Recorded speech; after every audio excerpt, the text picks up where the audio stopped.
work it, make it, do it. Makes us harder, better, faster, stronger. That don't kill me, can only make us stronger. I need you to hurry up now, cause I can't wait much longer. I know I got to be right now, cause I can't get much stronger.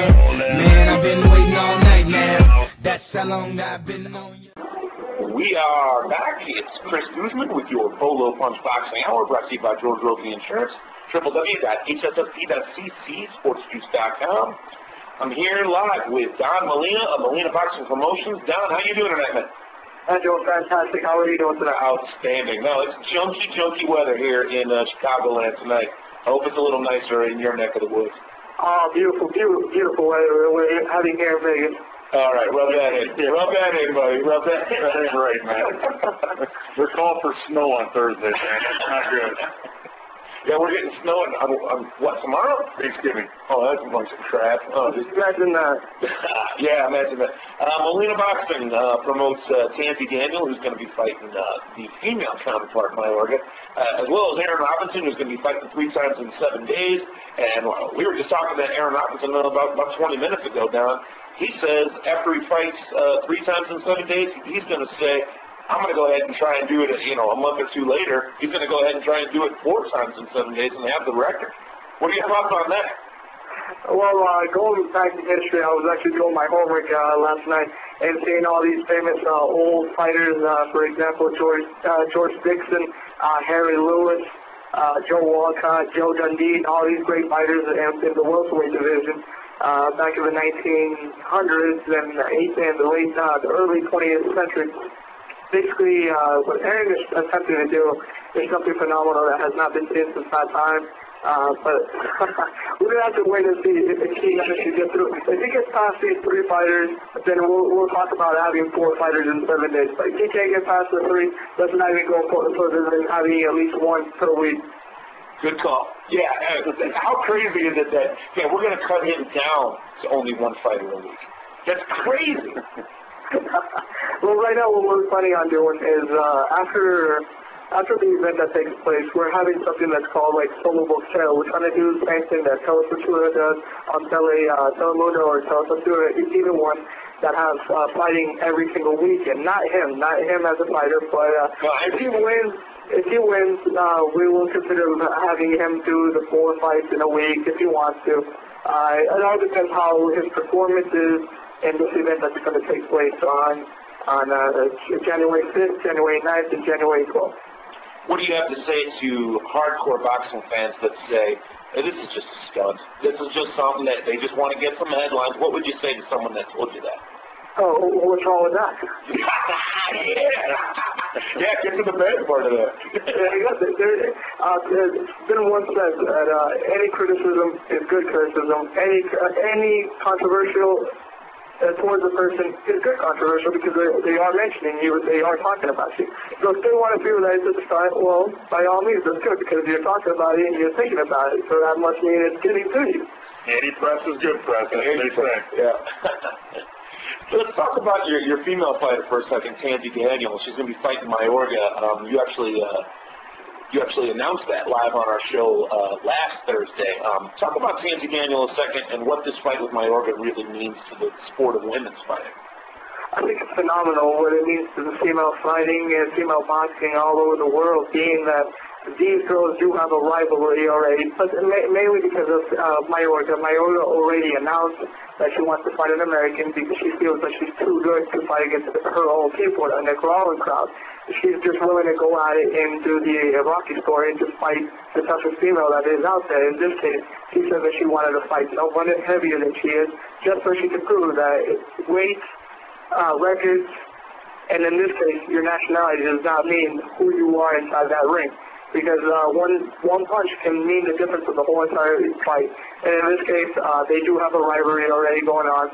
Mayorga started it, so I think it will lift the female boxing community a little bit higher than it already is, being that it's always been common for the males for the male gender to have that kind of rivalry when it comes to Sugar Ray Robinson versus Jake LaMotta, Eric Morales versus Marco Antonio Barrera. If you say that to the female community, there really is no big rivals out there. So I think this is going to spark a little something out, being that Mayorga, Lady Mayorga happens to be, we call it Mayorga's cousin, and just like my friend Sean from Level 10 Alliance said, the apple doesn't fall too far from the tree. In this case, it's absolutely true. I like Lady Mayorga. She's a sweetheart to me. She's a sweetheart to the whole people who have anything to do with the boxing community. But when it comes to Tansy Daniels, she doesn't care about Tansy. In fact, Tansy's moving down up to all the way to 170. She normally weighs about 195 or so. She walks around that weight class. Mayorga weighs used to fight at 140. So. She's moving up to 30 pounds. The other one's coming down about 25 pounds. So it's going to be an interesting night. Basically, Lady Mayorga brings in speed, while Tansy brings in her little slick maneuvers and her power. Well, when it comes to women's fighting, ask your average boxing fan to name 10 male fighters, and they'll reel off their 10 favorite fighters. Ask that same guy to name 10 female fighters, and they might have a harder time doing that. I mean, they'd be naming all the female fighters they could. I mean, Layla Ali, Jackie Frazier-Lyde, Brooke Deardorff, Christy Martin, Mia St. John, Mary McGee, Rita Figueroa. We want to get Tansy Daniel in that type of crowd. Of course. And by far, I believe that in the female boxing community, Layla Ali has the biggest opportunity to make that sport bigger than it already is. She can make it. Well, Muhammad Ali made male boxing more interesting during the 70s. Layla Ali can do it by fighting either Anna Wolf. Maybe they could do something in Africa or something, take it back to how her father did it. She could probably do something like that.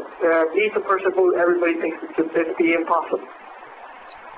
And many do believe that Anna Wolf is much better than Layla Ali, and that is why Layla has been ducking her. So if Layla challenges her, they will think, okay, she's willing to do the impossible, just like many people thought that Muhammad Ali against George Foreman. Well, I happened to see a really, really great female fight a couple of years ago, which they were calling Ali Frazier 4. It's when Layla Ali fought Jackie Frazier-Lyde, and Joe Frazier, Jackie Frazier's father, was in the corner for that. That was at the Boxing Hall of Fame in Canastota, New York. That's our annual pilgrimage in June. And we want to get representatives of Molina Boxing down there. Don, we got to invite you down there and hang out with you over in New York. Definitely, it'll be my pleasure. I'll be staying over there with Sean Jones over there for Level 10 Alliance. I'll be looking forward to that one. Beautiful. Well, I got to get your pick for this weekend. We've got El Feroz. We've got Ferocious Fernando Vargas is going to be taking out, since we were talking about Mayorga earlier, the female counterpart of Mayorga. I got to talk about the male Mayorga, Ricardo El Matador Mayorga. Who do you like in this fight and why? Okay, who do I think will win? Vargas. Why? The weight. Mayorga is not naturally a bigger guy than Vargas is. Vargas has always been naturally bigger guys. Mayorga has been good at the lower weight classes at 147, when practically he was almost unbeatable because of his strength. In fact, when he fought many fighters, such as Brennan Forrest twice, the second time many people didn't think, but wow, it's just, I really don't like neither of those two fighters. I used to like Mayorga a lot. I used to like Mayorga a lot because obviously he would lift up the flag, the Nicaragua flag in the boxing arena. And basically, I actually did my promoting, and I decided to even go into the promoting because of that shameful act that Mayorga would talk so much, but yet he can't back it up. If you can walk the walk, hopefully you can talk the talk. If you can talk the talk, let's see if you can walk the walk. Okay, he managed to do that for a short period of time, and then he couldn't do it no more. After the Spinks fight, that was it. Yeah, his career was pretty much over. As you can see, it went downhill from there. And Vargas, I just don't like him for his attitude. He brings the ghetto side into it. It's just completely against what we try to implement into our corporation with trying to eliminate the ghetto-ness from third world countries and coming to first class roads. And in this case, coming up to a different environment so that they don't have to go through that whole entire ghetto mentality that we see nowadays in the world. So that's why many people join into the sport. But when it comes to Mayorga and Vargas, I just think Vargas will be weighing in way too much, 166. First fight, I believe it was 162, which I thought that was an extreme amount for Mayorga, but now going at 166 because Vargas can't make weight, I can't see Mayorga winning. I don't see him winning. I think it's going to be a fun fight for the first 3 rounds maybe when he goes slugging it out, but after that, I see somebody getting knocked out. I see Mayorga either getting knocked out. Okay. Let me throw my 2 cents into this. I want to see what your thought process is on this. Because of his weight problems, because he's been disgraced so many times, especially by a really, really fast, talented fighter like Shane Mosley, I personally don't see Fernando Vargas being able to last more than 3, 4, 5 rounds, especially at this weight. I mean, his weight has been such an issue that fights have been canceled because of his weight problems. Mayorga, I mean, say what you want about him, has never really had a weight issue. He did test positive for some diuretics right before his fight with Oscar De La Hoya. But this is a guy who would show up to the press conference on the weigh-in, eating a chicken leg, smoking a cigarette on the scale, and still make weight by a couple of pounds. That's crazy stuff. I mean, he's so angry. He's so vicious in the ring. Now, I didn't think he was going to beat Trinidad. I sort of thought he was probably going to go ahead and beat Oscar because Oscar hadn't fought in so long. But when it comes to someone like Fernando Vargas, I swear to you, I'm sitting here thinking that Mayorga is going to eat him up and spit him out. When it comes to the weight, I would have to look at it this way. As you can see, Mayorga in the past is not the same Mayorga that he is nowadays. Yes, he was the same one when it comes to the whole entire speaking, making threats to his opponent and all that, trying to play the mind games. That is true. He was in a different weight class, but at that time he didn't have the money that he has nowadays, and maybe now was it because back in the crowd he can't even pay for his cars that he purchased from this gentleman because he can't even go back to the corral because there's this lawsuit against him. But when it comes to his weight, it's just a bigger weight class. He's not the same person who he once was at 147 than he was at 154. He fought who? Michel Picarillo? He dismantled Michel Picarillo. He really just, I was there that night. That was great. That was the magnificent. That is the best Ricardo Mayorga I've seen since he fought Vernon Forrest the first time. Yeah. And by far, and that was because of Yoel Judah actually, because he was actually training him at that time. It wasn't Stacy McKinley. I think McKenzie. I can't even remember the guy's last name. I think it is McKinley. McKinley. Stacy McKinley. John King has the biggest opportunity to have these guys, and the best opportunity, has the better trainers, but yet he always sticks with faith. If you see all the guys who have ever been in the declining moment, it's been with faith.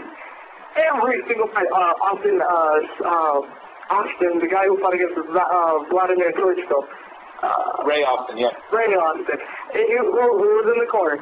Okay, you look at Mike Tyson. Who was in the corner? Yeah. It's Mayorga. Look who's in the corner. He gets his head, he gets his face in there, and his hair.